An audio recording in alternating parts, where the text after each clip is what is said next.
Hello, and welcome to the Designing with Love podcast. I am your host, Jackie Pellegrin, where my goal is to bring you information, tips, and tricks as an instructional designer. Hello, instructional designers and educators. Welcome to episode 67 of the Designing with Love podcast.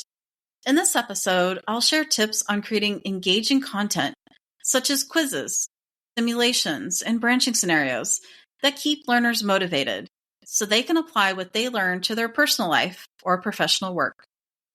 Each section of today's episode follows the same structure. First, I'll start with a quick insight, then share some actionable tips you can use right away, and finish with a real-life scenario to bring it to life. So, grab your notebook, a cup of coffee, and settle in for the next few minutes as we explore how to create engaging content for your learners. Strategy 1. Start with clear learning objectives. Interactive elements should always connect to the learning goal, not just be bells and whistles. Here's some actionable tips. Begin with verbs from Bloom's taxonomy, like apply, analyze, or evaluate to guide which type of activity fits best. Ask a question like, what do I want learners to do with this knowledge? That answer helps shape the interactivity you build later. Here's a real-life scenario. Imagine you're creating a compliance training on data security. Instead of asking learners to recall a definition, design a short scenario where they decide the safest way to handle a USB drive. That's directly aligned with apply safe data handling practices. Now that we've talked about starting with clear learning objectives, let's explore how quizzes can do more than just check recall. They can actually reinforce learning and promote application. Strategy 2.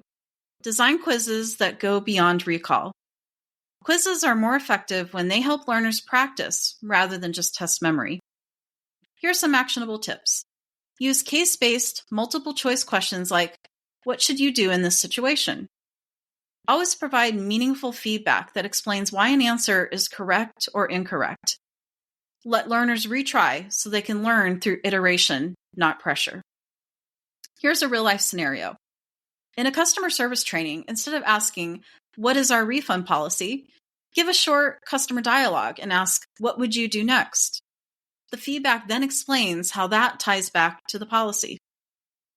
Quizzes are great for practicing specific knowledge, but sometimes learners need to see how their decisions play out in a real-world context. That's where branching scenarios come in. Strategy 3. Craft branching scenarios for decision-making. Branching scenarios immerse learners in decision-making and show consequences in a safe way. Here's some actionable tips. Keep the branching shallow, but meaningful. 3 or 4 decisions are plenty. Focus on realistic challenges learners will actually face. Show both positive and negative outcomes so learners understand the ripple effect of their choices. Here's a real-life scenario. Picture a leadership training where a manager must handle a team conflict.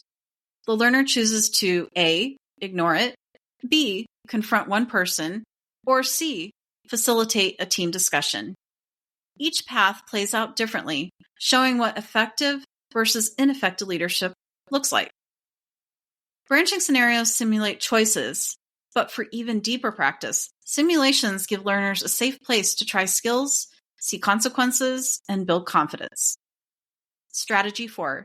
Incorporate simulations to build confidence. Simulations let learners practice in a safe, controlled environment without fear of failure. Here are some actionable tips. Start small with role-play or dialogue simulations before moving into more complex builds. Think of the 4CID model here, where you move from simple to complex learning tasks, gradually adding authenticity and difficulty. Provide clear feedback and let learners reset to try again. Use multimedia such as video, audio, and visuals intentionally. Make sure not to overwhelm the learner. Here's a real-life scenario. In a healthcare training, learners practice diagnosing a patient using a symptom checklist and dialogue simulation. They might choose the wrong test at first, but the simulation guides them with feedback so they can try again until they're confident. As powerful as simulations can be, They're only effective if all learners can engage with them. That's why accessibility and inclusive design are essential considerations. Strategy 5. Keep interactivity accessible and inclusive. Engagement only works if everyone can access the content. Here's some actionable tips. Always test activities with screen readers and mobile devices. Offer alternative pathways like transcripts or simplified navigation. Avoid click fatigue. Here's where clarity and flow matter more than flash. Think of universal design for learning, known as UDL principles here. Learning should be designed so it's accessible to everyone, no matter their level, ability, or context. Here's a real-life scenario. In a global onboarding module, you create an interactive branching activity and provide a text-based version so learners with limited bandwidth or accessibility needs can fully participate. Wonderful. So now that we've explored 5 ways to bring interactivity into your designs, you don't need to use them all at once. In fact, starting small is often best. So here's my challenge for you. Take one module you've already designed and enhance it with just one new interactive element. Maybe it's a decision-based quiz question, a short branching scenario, or even a lightweight simulation. Small changes like this can make a big difference in learner engagement that your learners will certainly appreciate. As a recap, here's what we covered in the episode today. Start with clear learning objectives. Make quizzes more about application than recall. Use branching scenarios to bring decision-making to life. Incorporate simulations to build confidence. And always keep accessibility and inclusion in mind. If you found today's tips helpful, I'd love for you to share this episode with a colleague or leave a review. It really helps other instructional designers discover the podcast. You are also welcome to check out the interactive resource that was developed to accompany this episode and to take your learning even further.